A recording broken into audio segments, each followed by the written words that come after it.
जय हिंद। अब सभी देशवासियों को गणतंत्र दिवस अर्थात रिपब्लिक डे की ढेर सारी शुभकामनाएं। हम ये समझते हैं कि इंडिपेंडेंट डे, संविधान दिवस और रिपब्लिक डे में क्या अंतर होता है, इसको थोड़ा बारीकी से समझते हैं। और संविधान को 2 महीने लेट क्यों किया गया, बना के उसे लागू क्यों नहीं किया गया था, 2 महीने बाद क्यों लागू किया गया। देखिए, 15 अगस्त 1947 को हम आजाद हो गए, हम अंग्रेजों से आजाद हो गए। हालांकि उस समय भी हमारे ऊपर फ्रांस का कब्जा था और पुर्तगालियों का कब्जा था। तो वो लोग पुर्तगाली फाइनली 1961 में गए हैं, सब गोवा को आजाद करके, सबसे बाद में गोवा आजाद हुआ।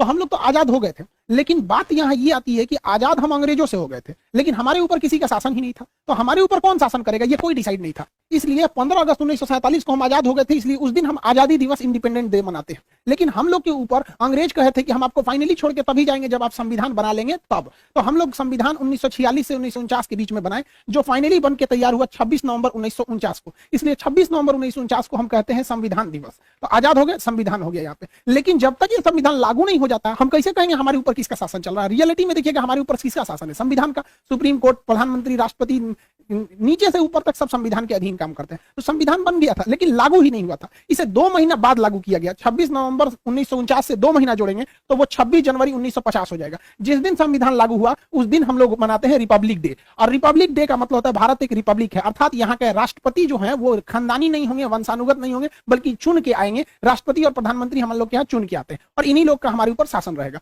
इस वजह से जिस दिन हम आजाद हुए उस दिन को हम 15 अगस्त यानी स्वतंत्रता दिवस, इंडिपेंडेंट मनाते हैं। संविधान जिस दिन बनकर तैयार हुआ था कि उसको मनाते हैं 26 नवंबर को संविधान दिवस। लेकिन जिस समय हमारे ऊपर उस संविधान को लागू कर दिया गया, हम लोगों को संविधान के अधीन किया गया, उस दिन को हम मनाते हैं 26 जनवरी के रूप में, रिपब्लिक डे के दिन। यहाँ टोटल मैटर ये समझिए कि इसे 2 महीना लेट क्यों किया गया था, ये समझना है।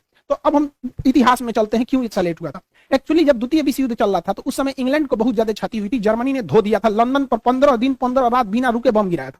तो इंग्लैंड की जनता जो थी युद्ध से पूरी तरह त्रस्त थी। वहां कंजर्वेटिव पार्टी की सरकार थी, विंस्टन चर्चिल प्रधानमंत्री थे। उसी समय विपक्ष में जो थे लेबर पार्टी की थी, जिसके नेता थे क्लीमेंट एटली। तो क्लीमेंट एटली ने कहा था कि अगर हमारी सरकार आएगी तो हम भारत को स्वतंत्र कर देंगे। तो भारतीयों ने भी उनका समर्थन किया था और क्लीमेंट एटली की जब सरकार बनी तो वो भारतीयों को स्वतंत्र करने के पक्ष में आ गए। उन्होंने अपने 3 कैबिनेट मंत्री, अब देखते होंगे भारत में भी कैबिनेट मंत्री होते हैं, जैसे रक्षा क्षेत्र के कैबिनेट मंत्री राजनाथ सिंह है, विदेश मंत्रालय के कैबिनेट मंत्री एस जयशंकर साहब है। तो अलग अलग कैबिनेट मंत्री होते हैं। तो उन्होंने अपने 3 कैबिनेट मंत्रियों को भारत भेजा, जिसको 1946 में वो भारत आए थे, जिस वजह से इसे कहा गया कैबिनेट मिशन। अब ये कैबिनेट मिशन जो था इसमें 3 सदस्य थे।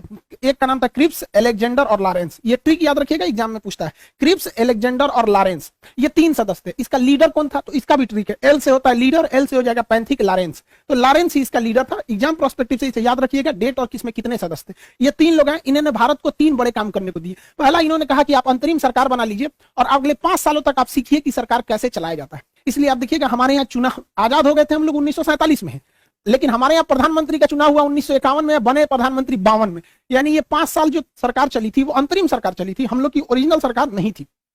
ये अलग टॉपिक है, इसको हम आपको एप्लीकेशन के क्लास में पूरा समझा दिए। मेन आते हैं संविधान पे। इसी कैबिनेट मिशन में इन लोगों ने कहा कि आप लोग अपना एक संविधान बना लीजिए, जब तक संविधान पूरी तरह से लागू नहीं हो जाता हम आप लोग की देखरेख करेंगे, जैसे लागू हो जाएगा हम चले जाएंगे। तो संविधान बनने की प्रक्रिया चालू हुई कैबिनेट मिशन के आधार पर। यहाँ पर 1946 से बने। अब ये संविधान कौन बनाएगा, तो इसके लिए इनडायरेक्ट इलेक्शन कराया गया, अप्रत्यक्ष निर्वाचन कराया गया और जो लोग चुन के आए थे उसे संसद के सेंट्रल हॉल में रखा गया। आज भी संविधान में आज भी भारतीय संसद में कोई परंपरा होती है, कोई शपथ ग्रहण लेता है या कोई विदेशी मेहमान आता है तो सेंट्रल हॉल में ही उसे बैठाया जाता है। तो सेंट्रल हॉल में बैठ के संविधान को लिखा गया था। संविधान सभा में जो इलेक्शन हुए थे, ये एग्जाम में अक्सर क्वेश्चन पूछता है, ये चुनाव अप्रत्यक्ष रूप से किया गया था। इसमें जब संविधान सभा में चुनाव चल रहा था तो 1946 में संविधान सभा का जो गठन किया गया, उस समय 389 सदस्य थे, क्योंकि उस समय अखंड भारत था, ना बांग्लादेश टूटा हुआ था, यानी पूर्वी पाकिस्तान भी नहीं था और पश्चिमी पाकिस्तान भी नहीं था। टोटल 389 लोग मिलकर संविधान को बना रहे थे। लेकिन अगले ही वर्ष संविधान भारत का विभाजन हो गया, तो जो लोग पंजाब पाकिस्तान से चुन के आए थे वो यहाँ से चले गए वहां पर, जिसमें सबसे प्रमुख आप लियाकत अली का नाम सुनेंगे। लियाकत अली भारत से मतलब वित्त मंत्री थे, बाद में जाकर उधर पाकिस्तान चले गए।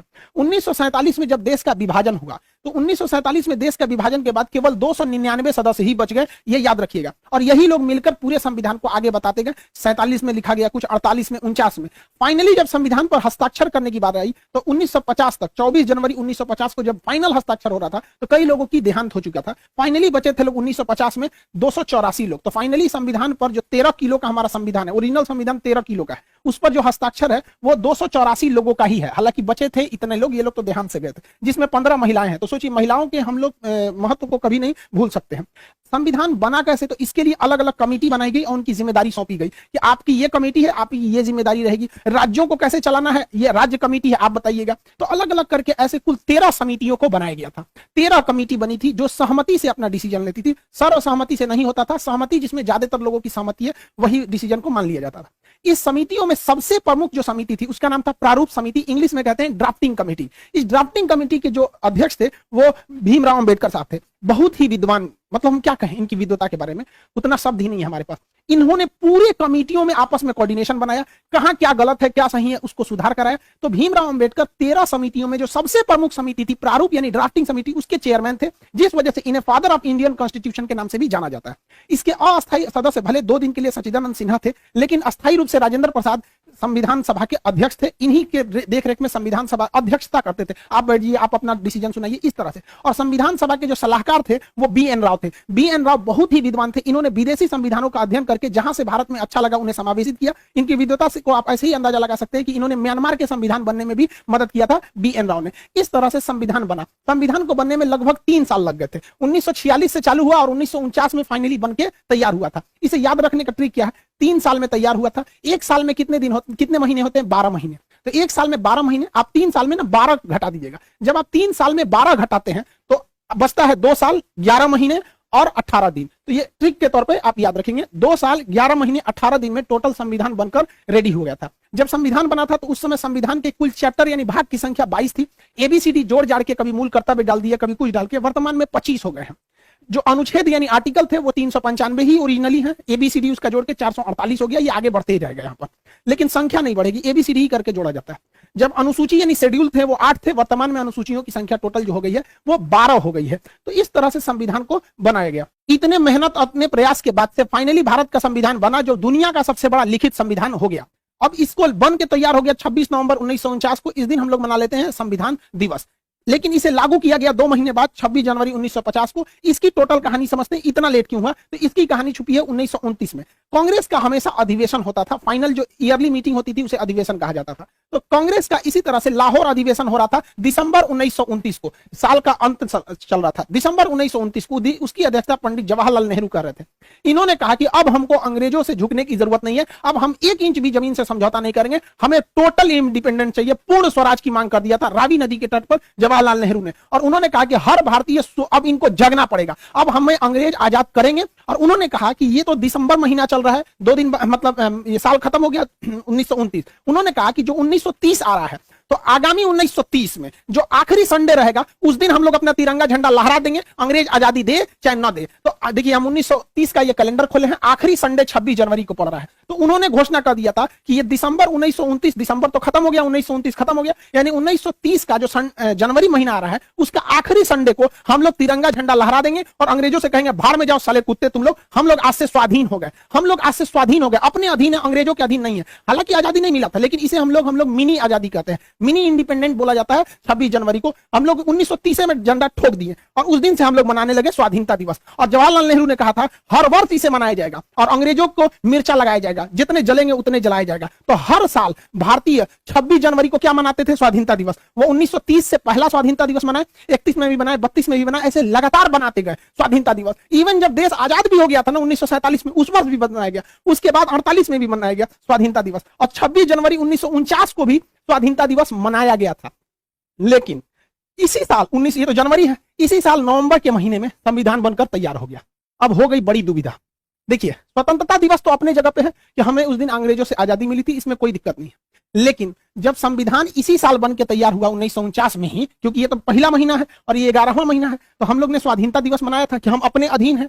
लेकिन संविधान बन गया, संविधान कहता है कि आप अपने अधीन नहीं है, आप संविधान के अधीन है। तब तो हो गया कि भैया संविधान अगर इस दिन लागू कर देंगे तब तो बवाल हो जाएगा, क्योंकि हम लोग को ये वाला त्योहार छोड़ना पड़ेगा। और जिस त्योहार को कोई पिछले 20 सालों से मना रहा हो 1930 से, कोई कैसे छोड़ देगा। इससे लोगों का इतिहास जुड़ा था, तो दिमाग लगाया गया। कहा गया कि देखिए जब किसी के घर बेटी का बियाह होता है ना तो बहुत दुख होता है, लेकिन उसी दिन बेटा का भी बियाह रख देंगे ना तो पतो आने का खुशी हो जाता है, तो थोड़ा कभी खुशी कभी गम वाला हो जाता है।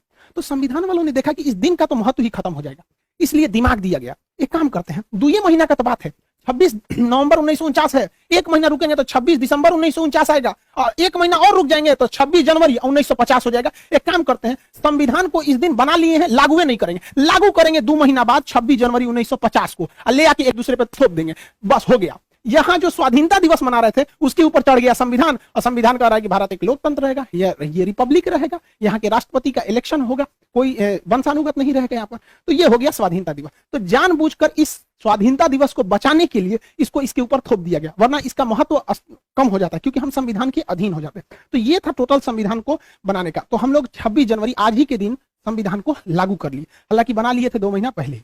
तो हम लोगों ने इसे 2 महीना इसीलिए लेट किए कि हमारा 26 जनवरी यानी स्वाधीनता दिवस बरकरार रहे। इस दिन राजपथ पर परेड होता है, इस दिन ज्यादातर हथियारों को प्रदर्शित किया जाता है, हमारी क्या क्या डिफेंस में है, क्या क्या नए नए आविष्कार हैं, एक तरह का शक्ति प्रदर्शन कर लीजिए, इस चीज को हम लोग कह सकते हैं शक्ति प्रदर्शन। दुश्मन डरे, देखो हम लोगों ने क्या किया है, मिसाइल, तोप, टैंक सब यहाँ पर दिखाए जाते हैं। और मुख्य अतिथि के तौर पर भी बुलाया जाता है।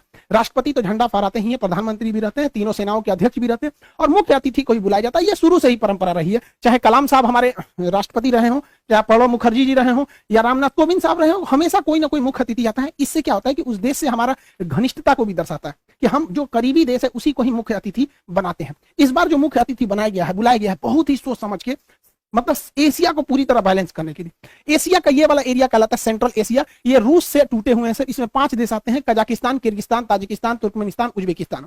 इन 5 देशों को, ये जो 5 देश हैं, इनको संयुक्त रूप से बुलाया गया, 5 को चीफ गेस्ट बनाया गया है इंडिया में। इतना महत्वपूर्ण है कि इसके रास्ते हम लोग पूरे यूरोप में जा सकते हैं, क्योंकि ईरान के चाबहार बंदरगाह से हम रेलवे लाइन यहां ले जा सकते हैं और यहां से पूरे यूरोप में एंट्री कर सकते हैं। तो ये सेंट्रल एशिया से हमारा रिलेशन बनाना बहुत जरूरी है। सेंट्रल एशिया इतने महत्वपूर्ण है, ये आप अंदाजा लगाइए। इस्लामिक ऑर्गेनाइजेशन की जो मीटिंग हो रही थी पाकिस्तान में, तो इन लोगों ने उसकी मीटिंग छोड़ के भारत की मीटिंग को अटेंड कर लिया।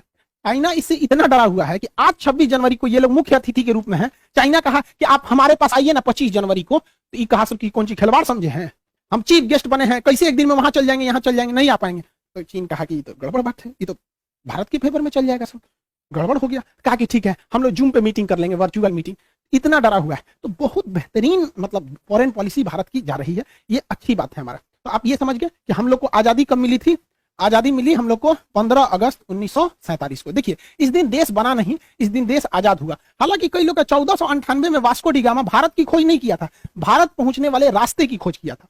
भारत का कोई व्यक्ति नहीं बता सकता है कि भारत का प्रारंभ कब से हुआ, कोई नहीं बता सकता है, इसका कोई आरंभ नहीं है। हाँ, पाकिस्तान का जन्म जरूर हुआ था 14 अगस्त 1947 को। इससे पहले पाकिस्तान का कोई इतिहास नहीं है। पाकिस्तान के इतिहास की किताबों में यूरोप का इतिहास पढ़ाया जाता है, क्योंकि इनका अपना तो कोई इतिहास नहीं। तो पाकिस्तान का इस दिन जन्म हुआ था और हम लोग को इस दिन आजादी मिली थी। तो जन्म और आजादी में अंतर होता है। हमारा जन्म नहीं हुआ। गीता में भगवान श्री कृष्ण ने कहा था कि जिसका जन्म हुआ है उसकी मृत्यु निश्चित है।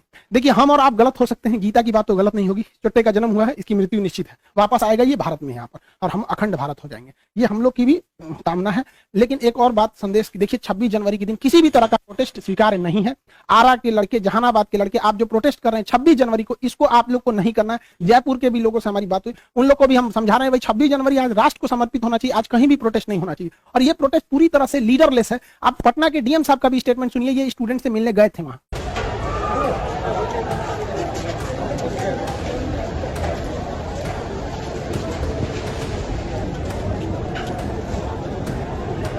प्रॉब्लम यही है कि लीडरलेस हैं। 2-4-10 लोग वार्ता के लिए तैयार हो रहे हैं, बाकी नहीं हो रहे हैं। तो अभी रेलवे से भी हम लोग बुला रहे हैं पदाधिकारियों को, इनकी समस्याओं को सुन लें और जो समाधान हो सकता है उसका समाधान करें। पूरी तरह से रेलवे का मामला है। देखिए, 26 जनवरी राष्ट्र का होना चाहिए, राष्ट्र को समर्पित हो। हम सब भारत की उज्जवल भविष्य की कामना करते हैं। स्टूडेंट्स और लोगों से ही मिलकर देश बनता है। देश को आगे ले जाना सबका काम है। कहीं पे भी हिंसा बर्दाश्त नहीं है। सरकारी संपत्ति को जलाना, तोड़फोड़ करना, ये कहीं से भी एक्सेप्ट नहीं है। पुलिस द्वारा भी घर में घुस कर मारना, स्टूडेंट को लॉज में से घींच के मारना, ये भी गलत है। दोनों ओर से संयम बरते। रेलवे ने भी इस पर अपनी कमेटी बैठा दी है 5 लोगों की, जो इस पे सुनवाई करेगा। अब इस कमेटी में क्या रिपोर्ट आएगी, इसके ये अभी कोई पहले प्रेडिक्ट नहीं कर सकता है। फिलहाल एग्जाम को कुछ समय के लिए पोस्टपोन किया गया है और कमेटी की रिपोर्ट की वेट किया जा रहा है। आप लोग भी वॉच एंड वेट कीजिए और अभी शांतिपूर्ण व्यवस्था को बनाए रखिए। 26 जनवरी को कहीं भी आप प्रोटेस्ट मत कीजिए बाबू। आप कहां बेवकूफी करिए, देश को समर्पित कीजिए ना। आपके पास दिन थोड़ी हो गया, आपके पास पूरे का पूरा साल बचा है, आप शांतिपूर्ण ढंग से प्रोटेस्ट कीजिए, कहीं से भी आप लॉ एंड ऑर्डर को नहीं बिगाड़िए, ये आपके लिए सही नहीं रहेगा। हाँ, ये चीज आप में एक ही सही है कि आपका लीडरलेस है, जिस वजह से आपसे कोई बात करने नहीं आ पाएगा। जब भी कोई आंदोलन लीडरलेस रहता है तो कोई उनसे बात ही नहीं कर पाता है, कोई लीडर ही नहीं है, तो एक ही रास्ता बनता है कि उनकी बात को मान लिया जाए। तो रेलवे ने भी कमेटी बताई है, आप सब लोग से हाथ जोड़कर विनती है कि कहीं पे भी आप इस तरह का उपद्रव नहीं कीजिए। आरा के लड़के ट्रेन में जो इंजन में जो आग लगा दिया गया वहां से, उन लोग ये निंदनीय है, ऐसे काम को न करें। जहानाबाद के भी लड़के जो ट्रेन पे जाके राष्ट्रीय गान गा रहे हैं, आप सब लोग के हम भावनाओं का सम्मान करते हैं, लेकिन आज के दिन आप लोग को ऐसा नहीं करना चाहिए। प्रशासन का भी आप लोग सहयोग करिए, वो भी आपका सहयोग करेंगे। आई होप आप इसे समझे होंगे। मिलेंगे नेक्स्ट क्लास में। जय हिंद।